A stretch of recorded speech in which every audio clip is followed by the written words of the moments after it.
অন্তত ঘুষের টাকায় ফ্যামিলি চালাবো না, জীবনে বাঁচবই বা কয়দিন। ব্যবসা একটা হালাল জিনিস। একটা গোপন প্রশ্ন তো এখানেই রয়ে যায়, হাতের কাছে এত ভালো ভালো ব্যবসা বাদ দিয়ে কেন এই ব্যবসাটাই শুরু করলাম ভাই বলেন তো? কারণটা ভাই আমি বলি, এত কষ্ট করে টাকা ইনকাম করে সামান্য কিছু টাকার লোভে আমি হালাল জিনিসটাকে হারাম করতে চাই না।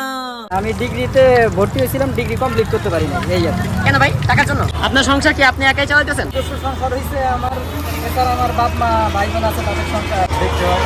ভাই যারা বেকার বসে আছে তাদের উদ্দেশ্যে আপনি কি বলবেন? বেকার যারা বসে আছে, আসলে তো বেকার থাকা মানে শয়তানের গোলামি করা, আমি যেটা মনে করি। ব্যবসা না করুক, অন্য কোনো কিছু যে কোনো একটা তার নিজস্ব অবস্থান থেকে যেটা সম্ভব সেটাই করা উচিত। এখন ব্যবসায়ী করতে হবে এমন না, চাকরি করতে হবে এমন না। উদ্যোক্তা হওয়ার জন্য অনেক কিছুই আছে।